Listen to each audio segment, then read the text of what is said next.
تو حضرت علی مرتضیٰ کے 3 بیٹے ابو بکر و عمر عثمان تھے. آگے امام حسن ان کی جو اولاد ہے انہوں نے بھی اپنے 2 بیٹوں کے نام ابو بکر و عمر رکھے. اول ما یبر الرجل الی ولد یسمی باسم الحسن فاذا ولد لاحدکم فلیسمی باسم الانبیاء او کما قال. تو حضرت حسین کا ایک بھائی جس کا نام عثمان تھا، حضرت علی مرتضیٰ کا بیٹا تھا، کربلا میں آپ کے ساتھ تھا. جو 72 نفوس آپ کے ساتھ آئے ان میں وہ بھی تھا. کربلا کا سب سے پہلا شہید وہ ہے.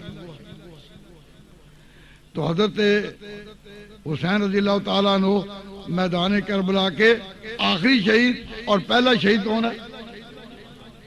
حضرت عثمان. اور آخری شہید یہ کب کی بات ہے؟ 10 محرم تھی. 10 محرم جب حضرت حسین رضی اللہ تعالیٰ عنہ شہید ہو گئے. اب جو مخالف قوتیں تھیں ان کا کوئی سہارا رہا؟ سارا نظام، سارا کھیل ختم ہو گیا، سارا ختم ہو گیا. اب کیا تھا؟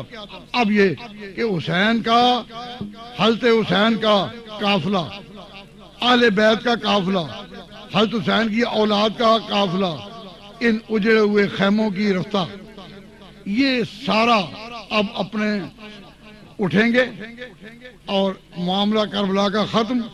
حضرت حسین شہید، شہدائے کربلا کے رئیس، آخری وقت میں جام شہادت نوش کیا. اب جب جام شہادت نوش کیا اس کے بعد یہ اہل بیت کا خیمہ جب اکھڑا تو اندر سے حضرت فاطمہ حسین کی جو ہونا تھا وہ ہو گیا.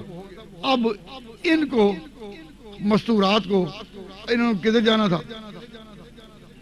اپنے وطن مدینہ واپس.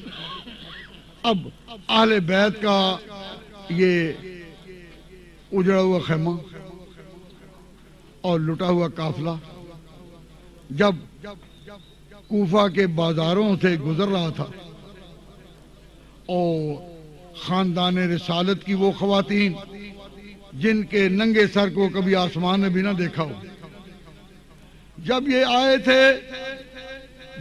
آئے تھے عراق میں 72 نفوس تھے. اب 72 میں سے یہ چند جا رہے ہیں. اور جب یہ جا رہے تھے تو کوفہ کے لوگوں کی عورتیں اور مرد اپنے مکانوں کی چھتوں پر چڑھے ہوئے 2 رویا دیکھ رہے تھے. اور وہ 2 رویا کیا دیکھ رہے تھے؟ 2 رویا اس منظر کو دیکھ کر رویا. اہل بیت کا یہ قافلہ، بچا ہوا قافلہ، جب خیمہ اکھاڑ کر وہاں سے جا رہا تھا اور یہ خواتین اور زین العابدین جب گلیوں سے گزر رہے تھے اور کوفہ کی عورتیں اور مرد وہ سارے دیکھ رہے تھے تو ان کے بھی آنسو تھم نہ سکے اور ان کی زبان سے بھی ہائے ہائے نکلنا شروع ہوا. زین العابدین چھوٹے تھے، انہوں نے حیرت کے ساتھ دیکھا، حیرانی کے ساتھ، اور پھوپھی کو کہا، پھوپھی زینب کو کہا کہ پھوپھی جان یہ رو کیوں رہے ہیں؟ یہ رو کیوں رہے ہیں؟ تو پھوپھی نے کہا تیرے باپ کو رو رہے ہیں. تیرے باپ کی شہادت ایسے دردناک حالات میں کربلا میں ہوئی کہ اب یہ بھی ان کے بھی آنسو رک نہ سکے، ان کے آنسو رک نہ سکے، یہ رو رہے ہیں. تو زین العابدین نے اس پر سوال کیا، وہ بھی تاریخ نے محفوظ کر لیا. زین العابدین اس پر سوال کرتے ہیں کہ پھوپھی ان ہؤلاء یبکون علینا، ان ہؤلاء یبکون علینا فمن قتلنا غیرہم، کہ اب تو یہ ہم پر رو رہے ہیں لیکن مجھے بتاؤ کہ پھر ہمارے باپ کو قتل کس نے کیا؟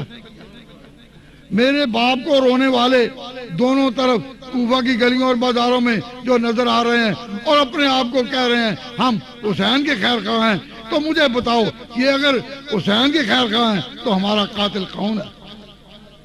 ان ہؤلاء یبکون علینا فمن قتلنا غیرہم. پھوپھی بھی سہم گئی. کیوں؟ جب یہ سوال اٹھا کہ پھر ہمارا قاتل کون ہے، اس سوال کو سننے والے بھی سن رہے تھے. اور قاتل پہ گزرتا ہے وہ لمحہ گراں بے حد، قاتل پہ گزرتا ہے وہ لمحہ گراں بے حد، مظلوم کی آنکھوں سے جب اشک نہ ہو جاری. مظلوم ظلم کی انتہا پر ہو لیکن قوت ایمان میں اس مقام پر کہ اس کے آنسو جاری نہیں. پھر ظالم کہتا ہے کہ ہاں میں نے تو حد کر دی اور یہ ابھی تک رویا نہیں. ظالم پہ گزرتا ہے وہ لمحہ گراں بے حد، مظلوم کی آنکھوں سے جب اشک نہ ہو جاری. ہنگامہ ہستی میں انسان تو انسان ہے، پتھر بھی بکھر جائے جب ضرب لگے کاری. جب حضرت زین العابدین نے کہا ان ہؤلاء یبکون علینا فمن قتلنا غیرہم، تو پھر حضرت حسین کی بیوی حضرت فاطمہ وہ بولی یا اہل کوفہ سوۃ لکم ما لکم قتلتم حسین وورثتموہ، کہ اے اہل کوفہ تم جو رو رہے ہو اور تم نے حسین کو بلا کر اس کے اموال لوٹے، ورثتم اموالہ وقتلتموہ، اور تم نے اس کو شہید کیا. تمہارا برا ہو تم نے شہید کیا اور اب وارث بھی حسین کے تم ہی بن بیٹھے. یہ حضرت حسین کی اس درد و کرب میں مبتلا بیوی کی آخری آواز ہے.